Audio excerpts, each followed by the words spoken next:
I'm Ed Beach. I'm the lead designer on Civilization 6 for Firaxis Games. Ed, what are you showing here new with Civilization 6? We have a bunch of new systems, old systems that have been in Civilization that have been entirely restructured. So we're showing a little bit of all that. We're getting everyone a chance to play the first 60 turns of the game so that they can see what all the changes are all about themselves. What has your team learned from past Civ games that you're applying to Civilization 6, like Beyond Earth? Sure. We definitely learned a lot from both Civilization 5 and from Beyond Earth. With Beyond Earth in particular, we found that some of what they had early in the game with like a quest system where you had key activities that you would undertake out in the world, that was fun and rewarding for the players. It also helped steer people towards certain objectives that they might be forgetting about that part of the game. They might not think about setting up a trade route, for instance, unless there was a quest that reminded them to do that. And if you look at the active research system that we have in Civ 6, it's very much building on some of those ideas, where there are activities undertaken out in the game world, usually by your units moving around the map, that will unlock advances in our science tree so that you can speed through that part of the technology tree faster.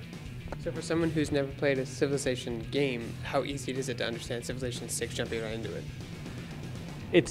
It's a tricky problem because we have added depth, and there are brand new systems that take areas of the game deeper than they've ever been before. So for instance, what I was just talking about with the research system, we've done a couple things to make it deeper.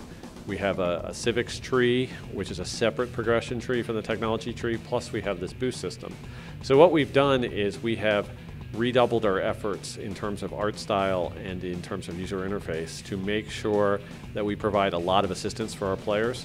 And there's a whole new user interface system, we call it the lens system, where anytime you have to make a decision, the map sort of dynamically changes to give you all the information you need about what a good location would be.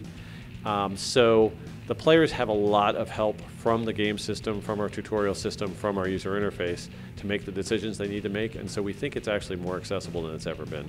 Can you talk about some of the major changes that returning players will notice when they go from Civilization 5 to Civilization 6?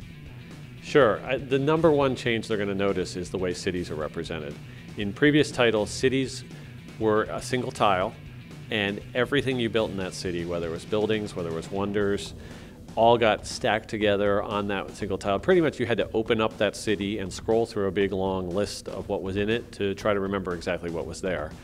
What we've done is kind of blown that stack of stuff that was in that one tile apart, and now it's spread out on the map into all the various tiles that city controls.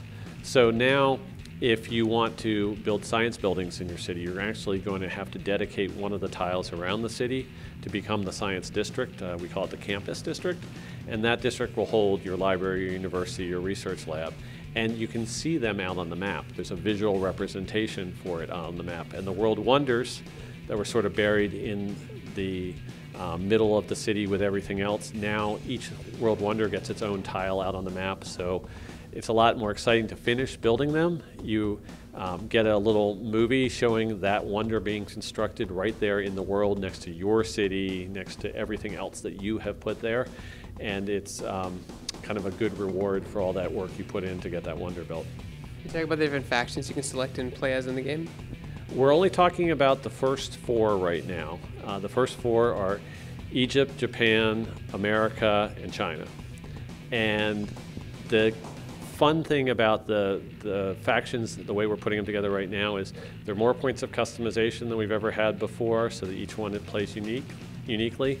And we also have it so that each of the leaders that we've chosen for those civs, we're trying to represent each civilization with a really big resonant personality, someone who is bigger than life. So for instance, Teddy Roosevelt is our American leader because we just feel like he's such a fun character. He had so much charisma and popularity, and he was both a frontiersman who was exploring the West and establishing national parks, but he was also riding up San Juan Hill with his Rough Riders. He's just a great kind of figure, and that's the kind of leader that we like having in Civilization 6, because we want leaders to each have their own agenda and personality and each play the game in a unique style. And when will Civ 6 come out? Civ 6 is set to ship on October 21st of this year, and we can't wait for everyone to get it in their hands.